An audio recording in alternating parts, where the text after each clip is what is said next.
Davos சென்று திரும்பியவர்களுடைய அனுபவ பகிர்வு. இதனுடைய இன்ட்ரோடக்ஷன் என்ன அப்படின்னா, அடிக்கடி ஃபாதர் சொல்கிறது தான், பொருளாதாரம், அறிவு, திறன்களில் எந்த ஒரு இனம் மேம்பட்டு இருக்கிறதோ அதுதான் உலக பரப்பில் மதிப்புக்குரிய இனமாக போற்றப்படுது. அந்த ஒரு உயிரிய நோக்கத்தோடு ஆரம்பித்தது தான் இந்த சீட்டாசிசம் சொல்லக்கூடிய ஒரு அமைப்பு. இது தமிழர் தொழில் வணிக வேளாண் பெருமிற்றம். இந்த தமிழ் இனத்தை பொருளாதாரத்திலையும் அறிவு மேம்பாட்டிலையும் கொண்டு செல்லணும் அந்த திட்டத்தோடு ஆரம்பித்தது 2014. இது தொடர்ந்து சென்னை, காஞ்சிபுரம், திருவள்ளூர் மாவட்டங்களில் இயங்கிட்டு இருக்கு. இதனுடைய நீட்சியாக உலக தமிழர்களை இணைக்கணும் அந்த ஒரு வேட்கையில் 2018ஆம் ஆண்டு ஆரம்பித்தது தான் ரைஸ் எளிமின்னு சொல்லக்கூடிய அமைப்பு. மதுரையில் தொடங்கின ஃபஸ்ட்டு மாநாட்டிலேருந்து இப்போ ரீசெண்டாக டாவோஸில் நடந்த 13th மாநாடு வரைக்கும் முடிஞ்சிருக்கு. அடுத்தது 14வது மாநாடு சென்னையில் ஜனவரி 3, 4, 5 நாட்களில் தொடங்க போகிறாங்க. ஸோ இது அதாவது 13வது டாவோஸ் மாநாடுக்கு சென்று திரும்பியவர்களுடைய அனுபவத்தை தான் இப்போது நம்ம கேட்க போகிறோம்.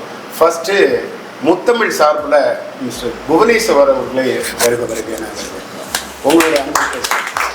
அனைவருக்கும் காலை வணக்கம். என்னுடைய பெயர் புவனேஷ். நான் முத்தமிழ் மன்றத்திலேருந்து வரேன். இப்போ ரீசெண்டாக நடந்த ரைஸோட டாவோஸ் மாநாடு கலந்து கொள்ளக்கூடிய வாய்ப்பு எனக்கு கிடைச்சிது. அதுக்கு முதல் காரணம் சிட்டாசிஸ் தான் எனக்கு முதல்ல அறிமுகமானது. அதனால் என்னுடைய சாப்டரில் உள்ள எல்லாருக்கும் ரொம்ப நன்றியை சொல்லிக்கிறேன். அந்த ரைஸ் மாநாடு எல்லாருக்கும் எப்படி இருக்குன்னு தெரில, எனக்கு ஒரு பெரிய ஆப்பர்ச்சுனிட்டியாக இருந்தது. அவ்வளோ ஈஸியாக ட்ராவல் பண்ண முடியாது. பட் அதையும் தாண்டி எல்லாத்தையும் ஒரு அங்கே ஆர்கனைஸ் பண்ண ரைஸ் டீமுக்கும் சிட்டாசிஸ்க்கும் ஃபாதருக்கும் மிகப்பெரிய நன்றி. என்ன மாதிரி ஒரு யங் ஆண்டர்ப்ரனர்லாம் நம்மளை அட்ரஸ் பண்ணிக்கிறதுக்கு, சொசைட்டிலையும் நம்ம மார்க்கெட்லேயும் நம்மளை ஒரு பொசிஷன் பண்ணிக்கிறதுக்கு, நம்மளை ஒரு பிராண்டிங் பண்ணிக்கிறதுக்கு, அதுவும் குளோபல் லெவலில் இருக்க இந்த 40 கண்ட்ரீஸ்லேருந்து ரைஸ் ஆர்கனைசேஷன் மூலியமாக எல்லாரையும் வரப்போ நல்ல விசிபிலிட்டியும் என்னோடய கம்பெனியையும் பொசிஷனிங் பண்ணிக்கிறதுக்கு இது ஒரு நல்ல பிளாட்ஃபார்மாக இருந்தது. இதுக்கான மெயின் காரணம் என்னென்னா சிட்டாசிஸ் தான் இந்த ஆப்பர்ச்சுனிட்டியை கொடுத்தது. அண்டு பெரிய பெரிய ப்ரொஃபைலெல்லாம் ஈஸியாக அணுக முடியறதுக்கு இது ஒரு பெரிய பிளாட்ஃபார்மாக இருந்தது. சிறப்பு அனுபவம் தான் சார். அது அங்கே டாவோஸில் இறங்கினதே சிறப்பான அனுபவம் தான். ஃபாதர் வர முடியாத ஒரு வருத்தம். ஃபாதரை திரையில் பார்த்தது ஒரு ஆறுதலாக இருந்தது. அதை ஃபாதருக்கும் நான் கன்வே பண்ணியிருந்தேன். சிறப்பான அனுபவம்னா எனக்கு அங்கே தொழில் வாய்ப்புக்கான பிச்சிங்னு சொல்லுவாங்க. தமிழ் ஃபண்டுன்னு இப்போ புதுசாக ஆரம்பிச்சிருக்காங்க. அந்த தமிழ் ஃபண்டில் நம்ம இனோவேட்டிவான நம்மளோட ஐடியாஸை சொன்னாங்கன்னா அவங்களுக்கு இம்ப்ரெஸ் ஆனிச்சுன்னா அவங்க ஃபண்டிங் பண்ணுறதுக்கு ரெடியாக இருக்காங்க. ஸோ அதை நான் அந்த டாவோஸ் மாநாட்டில் அந்த ஸ்டேஜில் எனக்கு பிச்சிங் பண்ணுறதுக்கான ஆப்பர்ச்சுனிட்டி கிடச்சிது. நானே என்னோடய ஐடியாவை சொல்லியிருந்தேன். ஒரு 2 people இன்வெஸ்டர்ஸ் என்னோட ஃபுல் டீட்டெயில்ஸ் கேட்டிருக்காங்க. அவங்க ஆஃபீஸ் அட்ரஸ் கொடுத்து என்னை பாருங்கள், என்னை ஃபுல் டீட்டெயில்ஸ் கொடுங்க, நான் இன்வெஸ்ட் பண்ண ரெடியாக இருக்கேன், எனக்கு இன்னும் ஃபுல் டீட்டெயில்ஸ் வேணும்னு இருக்காங்க. அண்ட் நிறைய என்னோட டிபார்ட்மெண்ட் சம்மந்தமான நிறைய பீப்புள் அதர் கண்ட்ரிலேருந்து வந்திருந்தாங்க. ஈவன் ஜோகோவோட விசி பிரபாகர் சார் வந்திருந்தார். என்னோட சேம் துறையில் இருக்கக்கூடிய மாஃபாய் சார் கூட பேசக்கூடிய வாய்ப்புகள்லாம் கிடச்சிது.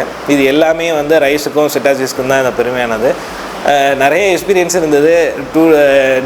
டே பிஃபோர் எஸ்டர்டே தான் நாங்கள் ஒரு மீட்டிங் ஆன்லைனில் வச்சு நிறையா ஷேர் பண்ணிட்டோம். ஸோ ரிப்பீட்டடாக அதே இன்ஃபர்மேஷனை சொல்கிறேனாங்கிறதுனால தான் அதை கட் பண்ணி எடிட் பண்ணி கொஞ்சம் யோசித்து பேச வேண்டியதாக இருக்குது. வேறு எதுவும் உங்களுக்கு கேள்வி இருந்ததுன்னா சொல்லுங்கள்.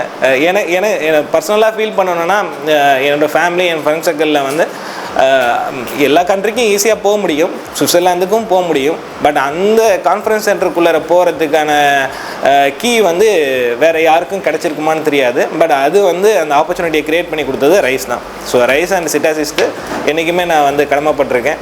நான் ஃபாதர்ட்டையும் சொன்னேன், நான் வாலண்டியர் பண்ணுறதுக்கு வில்லிங்காக இருக்கேன், என்னை எப்போ வேணாலும் பயன்படுத்திக்கலாம் அப்படின்னு சொன்னேன். அவங்களும் ரிப்ளை பண்ணியிருந்தாங்க. Thank you so much. தேங்க்யூ.